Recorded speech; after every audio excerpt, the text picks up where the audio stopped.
જુનાગઢ દેશની વાત છે, કહેવાય નહીં પણ કહી દઈ, તમે કોઈને કહેતા નહીં, નહીં કહો ને?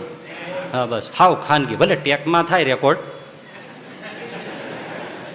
તમે કોઈને કહેતા નહીં. હવે ત્યાં એક સાધુ ધામમાં ગયા, ચોમાસાનું ટાણું, બહુ વર્ષો પહેલાં બનેલી વાત, ગુરુદેવ શાસ્ત્રીજી મહારાજ આ કહેતા. તો પછી ચિત્તા સળગાવવાની હોય, પણ એ જેને ગોઠવતા આવડે આવી સિઝનમાં એને જ ફાવે, અને એવી સરખી ગોઠવાય તો જ અગ્નિ લાગે, નહીંતર એવી સિઝનમાં ચોમાસે ભેજવાળી સ્થિતિમાં જલ્દી ચિત્તા સળગે નહીં. એ પાછી આવડક અમુકને જ હોય ચિત્તા ગોઠવવાની. હવે જે સાધુને ચિત્તા ગોઠવતા આવડે એને કોણ જાણે, કાંઈક વાંકું પીડ્યું છે તો એ ત્યાં સામે બેઠો, આમ લુગડું બાંધી અને બેસી ગયો, ઊભો જ ન થાય. કોઈએ કીધું સ્વામી તમે જયારે ગોઠવો, ના ના મહેનત કરી લેવા દો, મહેનત કરી લેવા દો. સામે ચિત્તા ગોઠવાય છે છતાં જ્ઞાન થતું નથી. પછી કોઈએ આવીને બહુ હાથ જોડીને કીધું, મા બાપ આ લગાવી અગ્નિ તોય ઠરી ગઈ, બીજી વાર લગાવી તોય ઠરી ગઈ, તમને વિનંતી કરીએ છીએ તમે જરા કરી દો ને. એટલે ઊભા થયા, જેવું ગોઠવવા માંડ્યા ત્યાં કોઈએ કીધું, જોજો હરખું ગયો. હવે એમાં શું જોવાનું, આવા તો 60 ને હળગાવી નાખ્યા, પણ જ્ઞાન થતું નથી.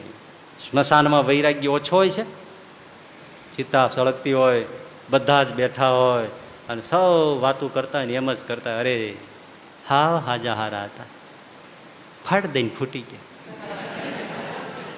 ત્યાં એક જણો બોલ છે, કાલ મારી સામે બજારે મળ્યા હતા, ઓટલે બેઠા, ખિસ્સામાંથી હોપારી કાઢી, આ ખિસ્સામાંથી હુડી કાઢી, આમ હાથમાં લઈને વાતરી, મને બકડો ભરાવ્યો, બીજો બકડો એણે ભર્યો, હું મેજાની વાત કરી, આજે તો જો વૈયા ગયા.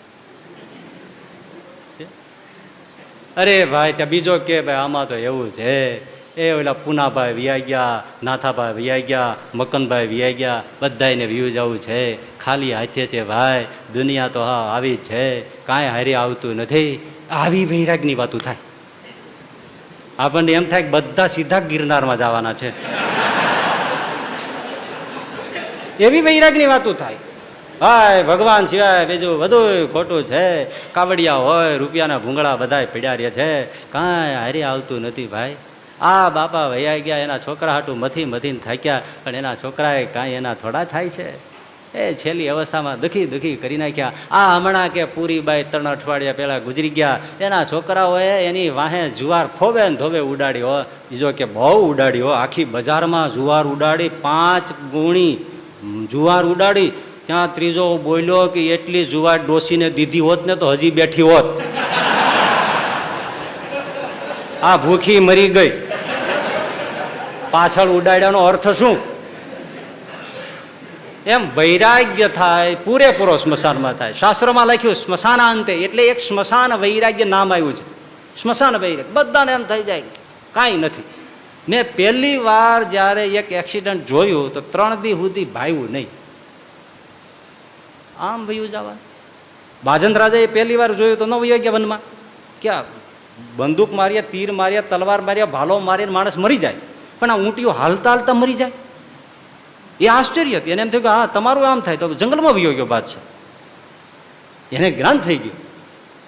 સ્મશાનમાં વૈરાગ્ય થઈ જાય છે, પણ જેવા સ્નાન કરે કે વાત પૂરી. અને આજનો તો એટલો બધો સંવેદનહીન સમાજ થઈ ગયો છે કે ચિત્તા સળગતી હોય ને આજુબાજુ બધા બેઠા હોય નાસ્તા પાણી કરતા હોય છે. ત્યાં સ્મશાનમાં જ જમણવાર હોય, સ્મશાનમાં નાસ્તા કરતા હોય, વ્યવસ્થા જ ત્યાં જ રાખી હોય, બધા ત્યાંથી ઉઠીને પાછા બધા હવે ઘેરે જવાના હોય. કેમ? કઈ મોતનો બોધ થાય છે? ક્યારે મરી જવાનું છે, આપણે રહેવાનું નથી, આપણે હવે કાલ સવારે નીકળી જવાના છે, કોઈને કાંઈ ભાન થતું નથી. આટલો સમાજ નિઠુર થઈ ગયો છે. એટલે એ જો વૈરાગ એ ટાણે જે પ્રગટે એ રહી જાય તો કામ થઈ જાય.